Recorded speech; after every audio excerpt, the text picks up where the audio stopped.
Bismillahirrahmanirrahim. Assalamualaikum warahmatullahi wabarakatuh. Innal hamdalillah nahmaduhu wa nasta'inuhu wa nastaghfiruh wa na'udzu billahi min shururi anfusina wa min sayyiati a'malina. Asyhadu an la ilaha illallah wa la syarika lah wa asyhadu anna Muhammadan abduhu wa rasuluh la nabiyya ba'dah. Allahumma shalli ala sayyidina Muhammad wa ala sayyidina Muhammad. Ilahi anta maqsudi wa ridwaka matlubi atini mahabbataka fa'arikataka. Amma ba'du. Kami disayangkan Allah. Ketemu lagi di channel Islam Madinah. Kali ini kami akan membawakan tentang halal bihalal. Halal bihalal itu relasi takwa. Nggak percaya, simak sampai akhir. Pertama kita lihat dulu arti halal bihalal. Istilah halal bihalal atau HBH kita singkat. Ini merupakan istilah khas Indonesia yang diserap dari bahasa Arab. Khas karena hanya dikenal di Indonesia dan di Arab sendiri tidak dikenal istilah ini. Hakikat HBH adalah saling menghalalkan. Yang maksudnya adalah saling memaafkan dan silaturahim untuk pererat persahabatan dan persaudaraan. Baik, kita lihat sejarahnya dulu. Ahmad Baso, seorang peneliti naskah Wali Songo, menyebutkan bahwa dalam naskah primer sejarah Wali Songo dari riwayat Sultan Maulana Hasanuddin Banten pada naskah Babat Cirebon, kode CS 114 PNRI halaman 73 disebutkan, Wong Jepara sami hormat sedaya umat desa Jepara kasolat polah ing masjid kaum sami ajawa tangan sami ngalampah halal bihalal sami rawuh amanah dateng pangeran Karang Kemuning. Orang Jepara saling hormat, semua pergi ramai ke masjid desa Jepara untuk melakukan jabat tangan atau halal bihalal bersama untuk datang mendekat kepada pangeran Karang Kemuning. Ini kira-kira tahun 1475 Masehi. Di majalah Suara Muhammadiyah terbitnya 1 Syawal 1344 atau 1926 memuat ucapan halal bihalal. Bahkan dalam sebuah dokumen Muhammadiyah pada 1924 telah dimuat artikel halal bihalal dengan pakai CH ya, halal bihalal, halal bihalal. Waktu itu orang bisa mengirim ucapan selamat Hari Raya Idul Fitri, meminta maaf melalui majalah Suara Muhammadiyah. Ya, ini untuk yang tidak bisa ketemu langsung waktu itu. Jadi tinggal minta ke admin ya dari majalah itu, nanti dimuat di majalah ya, mungkin dengan biaya tertentu. Nah, belakangan kita kenal ya menggunakan SMS ya, atau terakhir sekarang musim WA gitu ya. Pada 48 Kiai Haji Wahab Hasbullah ya, dari NU menyarankan halal bihalal di istana negara saat dimintai saran oleh Bung Karno ya, waktu itu kondisi politik ya. Oke, lalu berikutnya adalah mengapa harus minta maaf ya. Kesalahan atau dosa kepada Allah SWT atau hakullah dapat dimaafkan dengan istighfar dan perbanyak amal ibadah. Sedangkan kesalahan sama manusia atau hakul al-adami, Allah SWT dapat mengampuninya jika antara sama manusia yang melakukan kesalahan sudah saling memaafkan. Nah, di sini sebenarnya halal bihalal itu menjadi penting, bahkan harus dilakukan. Berikutnya kita lihat perintah saling memaafkan. Saling memaafkan dapat dilakukan kapan saja, termasuk saat Idul Fitri atau setelahnya. Dalam Al-A'raf 199 Allah berfirman, A'udzubillahi minasyaitonirrajim. Bismillahirrahmanirrahim. Wa'dzil afwa wa'mur bil 'urfi wa'rid 'anil jahilin. Jadilah engkau pemaaf dan suruhlah orang mengerjakan yang ma'ruf, serta berpalinglah daripada orang-orang yang bodoh. Dalam ayat lain Allah berfirman, Bismillahirrahmanirrahim, Wasari'u ila maghfiratin min rabbikum wa jannatin 'arduhas samawati wal ard u'iddat lil muttaqin alladzina yunfiquna fis sarai wad dharai wal kadhimina al ghaidha wal 'afina 'anil nas wallahu yuhibbul muhsinin. Bersegeralah menuju ampunan dari Tuhanmu dan surga yang luasnya seperti langit dan bumi yang disediakan bagi orang-orang yang bertakwa, yaitu orang-orang yang selalu berinfak, baik di waktu lapang maupun sempit, orang-orang yang mengendalikan kemurkaannya atau amarahnya, dan orang-orang yang memaafkan kesalahan orang lain. Allah mencintai orang-orang yang berbuat kebaikan. Ali Imran 133-134.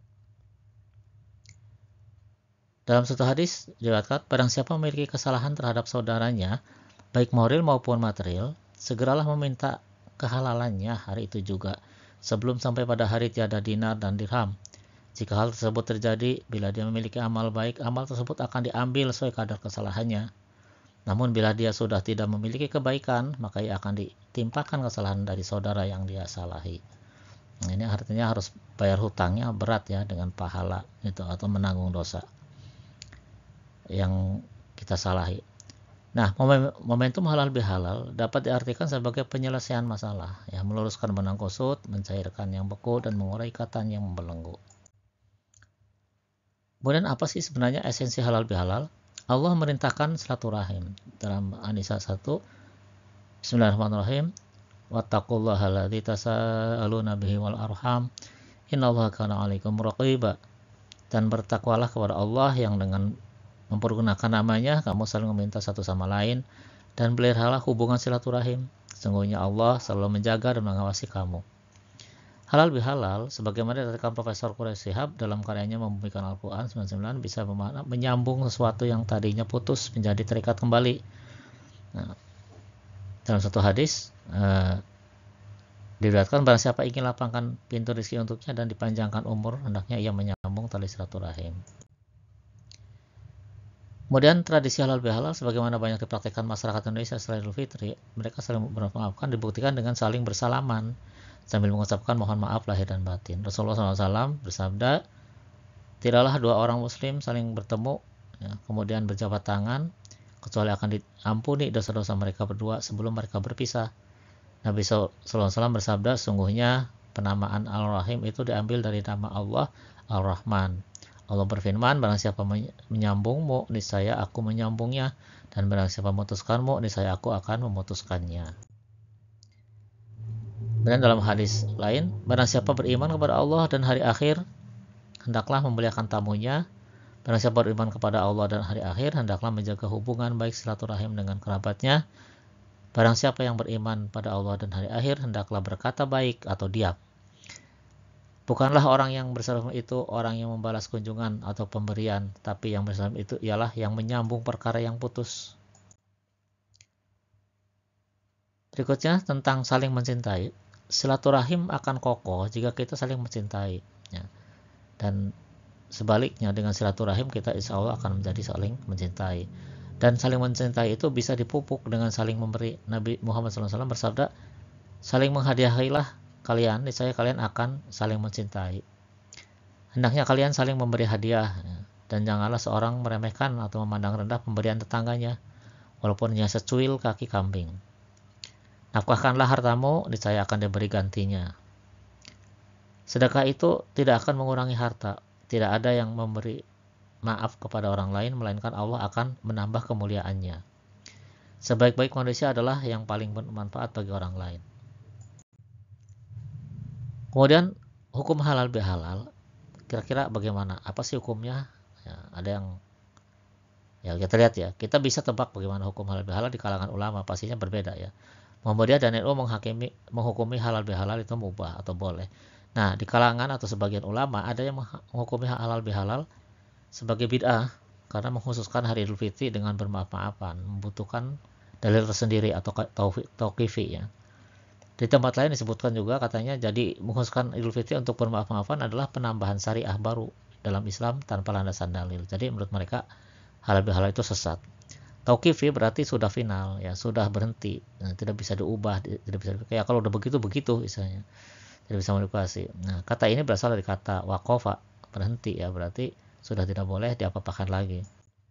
Nah, namun pertanyaannya adalah dalam merayakan Hari Raya Idul Fitri, amalan apa saja yang disyariatkan dan berhentinya sampai di mana gitu.